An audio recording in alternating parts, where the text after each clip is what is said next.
So today I'm going to update you guys on the 8860F. So just like I said on the 90p video, if you guys saw that one last week, I'm trying to get my rounds through all the tanks and updating. It's been really hard to update on all the tanks monthly like I used to. Obviously with so much setups now, it's just there's so many other videos I film that I upload first, and then before I know it, it's been like 2 months since you guys have seen a certain tank. So I'm trying to keep you guys updated on every single tank as much as I can.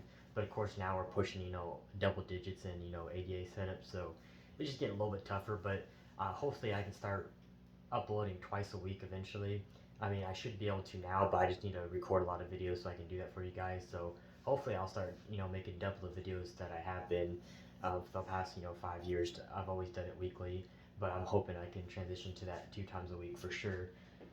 But but other than that, yeah. So 60F update. So the last time you guys really saw it, um, I think there was a few other videos, but really the last time you guys really saw it is when I actually originally scaped this new scape, because of course this tank's been changed a couple times now.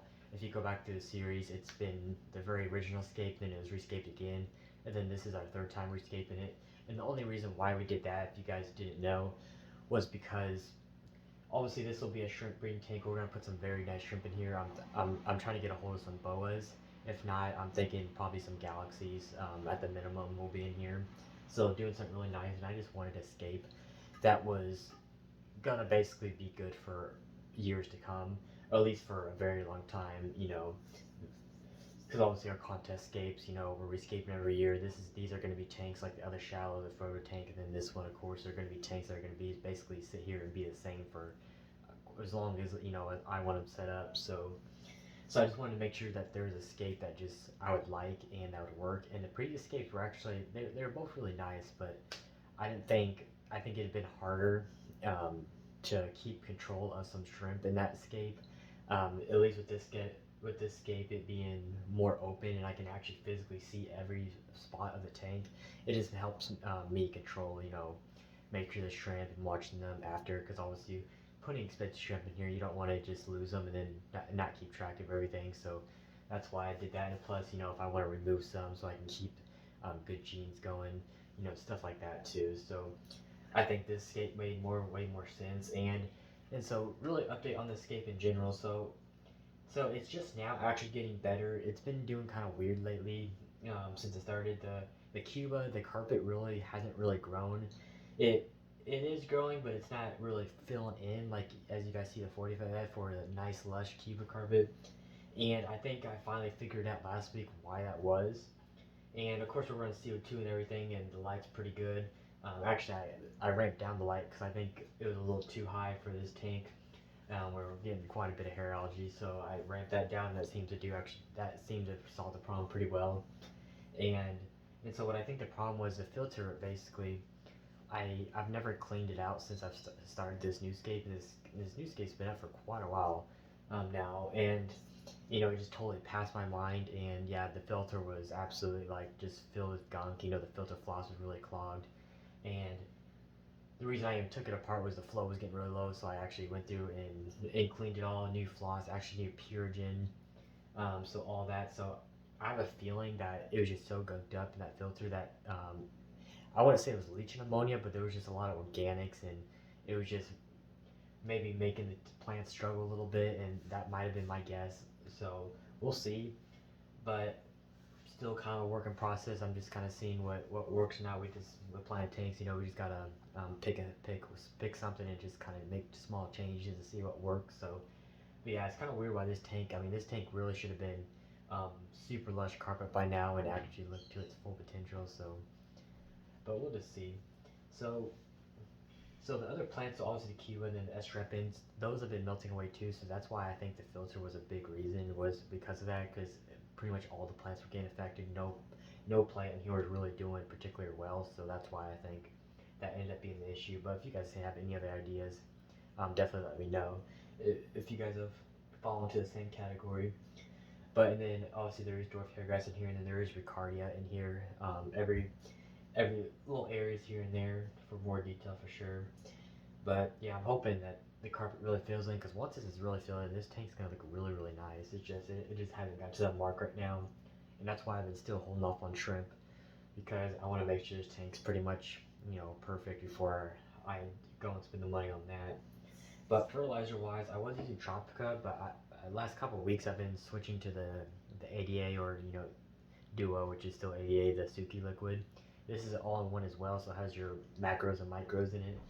And the good thing about this is it has no phosphates. So this is basically everything that Tropica has, but no phosphates, which is great because phosphates obviously lead to algae. And of course you want some phosphates, but a lot of times you can get that with, you know, fish and waste. So without that having phosphates, I think I've been using it on this tank, and it actually looks like it's really working pretty well without those phosphates. Because the tropical one I would dose, and it seems like I'd get a lot of algae sometimes if I accidentally could dose a little more. So this one's definitely been, well, it seems like it's really been working lately. So we'll see how that goes.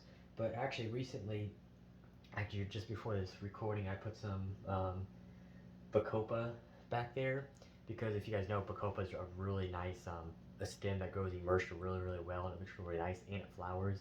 Of course, this is more like an e-gummy setup, so I don't exactly want like a bunch of growth sticking out because it just won't fit the theme of the tank. But I did this one little corner here that I'm hoping that this back corner kind of grows out and maybe flowers. We'll see.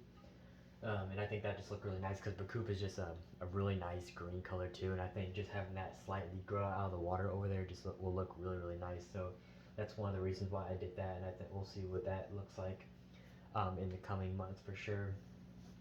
But yeah, other than that, I mean, that's pretty much it. I mean, I just wanted to get on here and show you guys because I know not everybody follows me on Instagram, so you guys don't see a lot of these tanks on the daily. So but yeah, other than that, like I said, lights the same.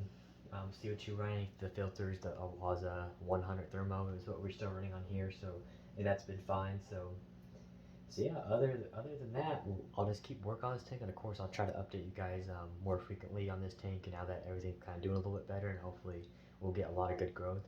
If not, um, I'll say Cuba's doing good in the other shrimp tank, the 45F.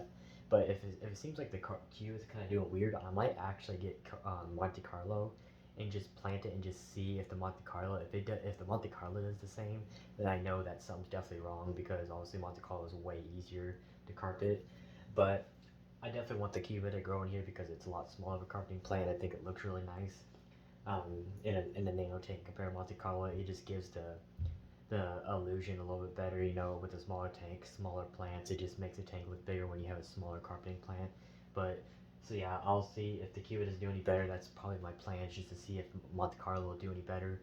And I might just plant Monte Carlo in just one spot and just see what it does, just for experimental reasons anyway. So yeah, other than that, oh, and then the livestock, I do have Amanos in here and Neorites, and then I do actually have like a few green neons in here just to keep you know, the tank going and cycled, so there's actually waste getting produced and all that. Just so there's some type of livestock, but of course I'll probably take those out once the shrimp are in here. But yeah, other than that, comment, like, subscribe. If you have any other questions, comment down below, or follow my Instagram at JJ Aquariums. But other than that, I'll see you guys on the next one.